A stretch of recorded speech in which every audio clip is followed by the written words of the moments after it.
like to praise God the Father and His only begotten Son.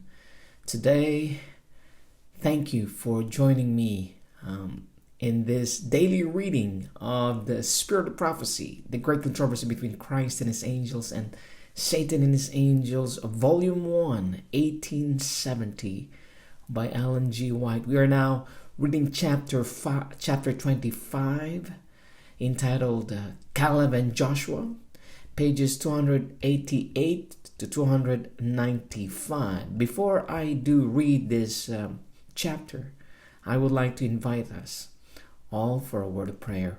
Father in heaven, thank you so much that you are a good God, a loving God. You have watched over us. Help us to understand this message for today. I pray in the name of your Son, Jesus Christ. Amen. The Lord commanded Moses to send men to search the land of Canaan, which he would give unto the children of Israel. A ruler of each tribe was to be selected for this purpose. They went, and after 40 days, returned from their search and came before Moses and Aaron and all the congregation of Israel, and showed them the fruit of the land.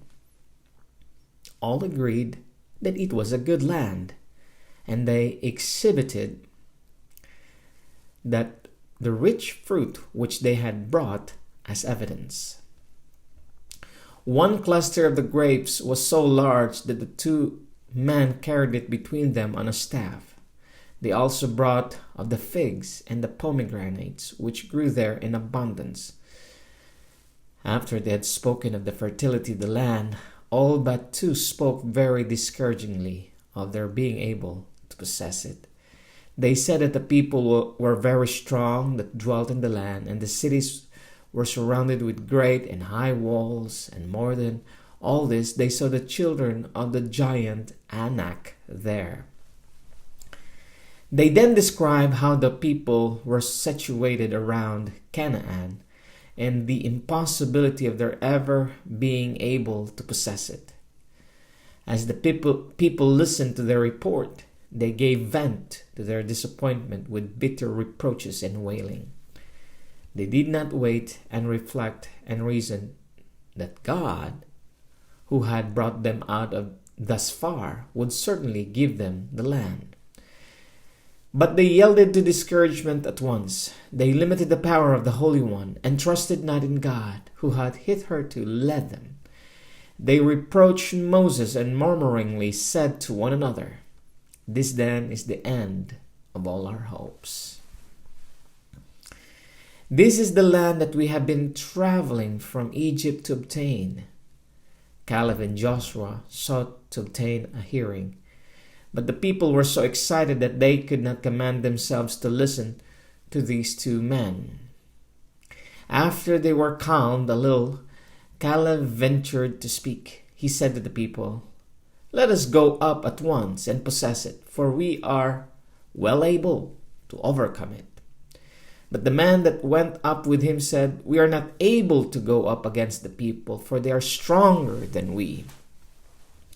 And they continued to repeat their evil report, and declared that all the men were of great stature. And there we saw the giants, the sons of Anak, which come of the giants, and we were in our own sight as grasshoppers. And so we were in their sight. And all the congregation lifted up their voice and cried, and the people wept that night. And all the children of Israel murmured against Moses and against Aaron. And the whole congregation said unto them, "Would God that we had died in the land of Egypt, or would God we had died in the wilderness?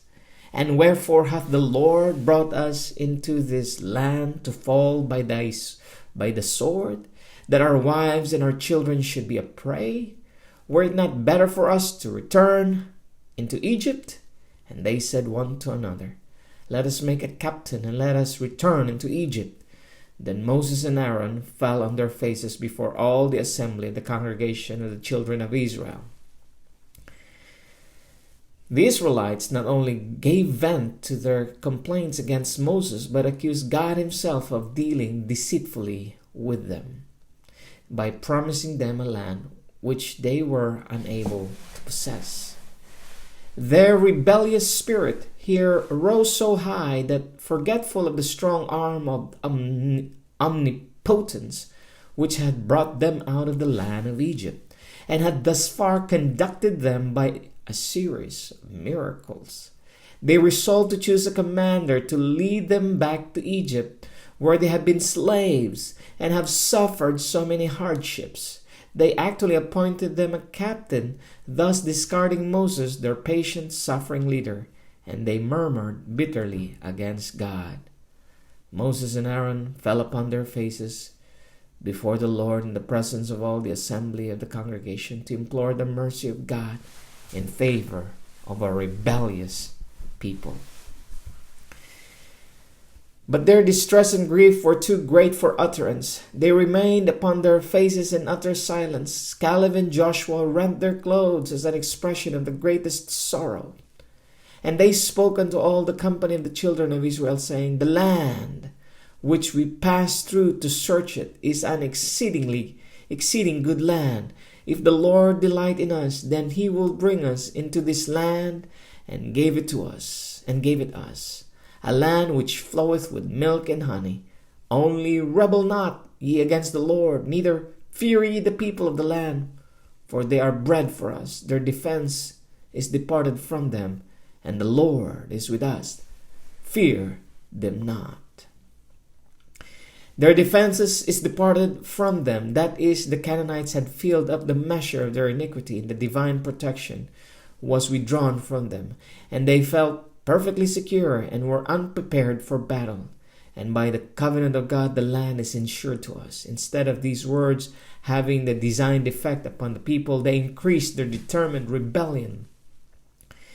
They became in a rage and cried out with a loud and angry cry that Caleb and Joshua should be stoned, which would have been done had not the Lord interposed by a most signal display of his terrible glory in the tabernacle of the congregation before all the children of Israel. Moses went into the tabernacle to converse with God, and the Lord said unto Moses, How long will this people provoke me, and how long will it be ere they believe me for all the signs which I have shown among them? I will smite them with pestilence, and disinherit them, and will make of thee a greater nation and mightier than they. And Moses said unto the Lord, Then the Egyptians shall hear it, for thou broughtest up this people in thy might from among them, and they will tell it to the inhabitants of this land, for they have heard that thou, the Lord, art among this people, and thou, Lord, art seen face to face, and that day cloud standeth over them, and that thou goest before them by daytime in a pillar of cloud, and in a pillar of fire by night. Now if thou shalt kill all these people as one man, then the nations which have heard the fame of thee will speak, saying, Because the Lord was not able to bring the people into the land which he sware unto them, therefore he hath slain them in the wilderness. Moses again refuses to have Israel destroyed, and himself made a mightier nation than was Israel. This favored servant of God manifests his love for Israel and shows his zeal for the glory of his Maker and the honor of his people. As thou hast forgiven this people from Egypt, even until now, thou hast been long-suffering and merciful hitherto toward this ungrateful people. However unworthy they may be, thy mercy is the same. He pleads, Wilt thou not therefore spare them this once, and add this one more instance of divine presence to the many thou hast already given? And the Lord said, I have pardoned according to thy word. But as truly as I live, all the earth shall be filled with the glory of the Lord, because all these men which have seen my glory and my miracles which I did in Egypt and in the wilderness, and have tempted me, now these 10 times had not hearkened to my voice, and have not hearkened to my voice. Surely they shall not see the land which I swear unto their fathers, neither shall any of them that provoke me see it. But my servant Caleb, because he had another spirit with him, and hath followed me fully, him will I bring up into the land wherein he went, and his seed shall possess it. The Lord bade the Hebrews return and go into the wilderness by the way of the Red Sea. They were very near the good land, but by their wicked rebellion they forfeited the protection of God. Had they received the report of Caleb and Joshua and gone immediately up, God would have given them the land of Canaan. But they were unbelieving and showed such an insolent spirit against God, and they brought upon themselves the denunciation that they should never enter the promised land. It was in pity and mercy that God sent them back by the Red Sea. For the Amalekites and Canaanites, while they were delaying and murmuring, heard of the spies, and prepared themselves to make war with the children of Israel. And the Lord spake unto Moses and unto Aaron, saying, How long shall I bear with this evil congregation, which murmur against me? I have heard the murmurings of the children of Israel, which they murmur against me. The Lord told Moses and Aaron to say to the people that he would do to them as they had spoken. They had said, Would God that we had died in the land of Egypt, or would God we have died in this wilderness? Now God will take them at their word. He tells his servants to say to them that they would fall in the wilderness from 20 years old and upward, because of their rebellion and murmurings against the Lord. Only Caleb and Joshua should go into the land of Canaan, but your little ones, which ye said should be a prey, them will I bring in, and they shall know the land which ye have despised. The Lord declared that the children of the Hebrews should wander in the wilderness 40 years, reckoning from the time they left Egypt because of the rebellion of their parents, until their parents should all die. Thus should they bear and suffer the consequence of their iniquity 40 years, according to the number of days they were searching the land, a day for a year. And ye shall know my breach of promise. They should fully realize that it was the punishment for their idolatry and rebellious murmurings which have obliged the Lord to change his purpose concerning them. Caleb and Joshua were promised a reward in preference to all the host of Israel, because the latter had forfeited all claim to God's favor and protection. The Lord sent fire from his presence and consumed the man who had brought the evil report, which made all the congregation murmur against Moses and against the Lord. But Caleb and Joshua lived before the Lord and before the people, which evidenced to them that their report was correct. When the people learned from Moses the purpose of God concerning them, they mourned greatly. Early the next morning they gathered themselves before Moses, all equipped for war, and said, We be here, and will go unto the place the Lord hath promised, for we have sinned. The Lord had said that they should not possess the land, but should die in the wilderness. And if they should go up in battle, they would not prosper. Moses said, Go not up, for the Lord is not among you, that ye be not smitten before your enemies, for the Amalekites and the Canaanites are there before you, and ye shall fall by the sword. Because ye are turned away from the Lord, therefore the Lord will not be with you. But they ventured to go out against their enemies without their appointed leader, and without the ark of the covenant of the Lord, and they were met by their enemies and smitten and driven before them. Here the Israelites repented too late. And when God had said they would not go up to possess the land, they were as forward to go as they had been backward before.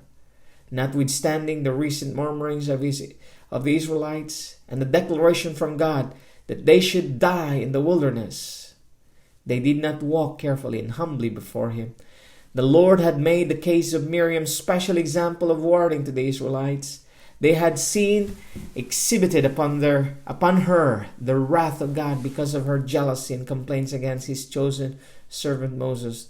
The Lord then told them that Moses was greater than a prophet, and that he had revealed himself to Moses in a more direct manner than to a prophet. Saith the Lord, With him will I speak mouth to mouth. He then inquired of them, Wherefore then were you not afraid to speak against my servant Moses? And Miriam became leprous. The instructions given in this instance to Aaron and Miriam, were not intended alone for their benefit, but for the good of all the congregation of Israel. Tomorrow we will read chapter 26, Korah, Dathan, and Abiram. May God continue to bless you and keep you. This is my prayer.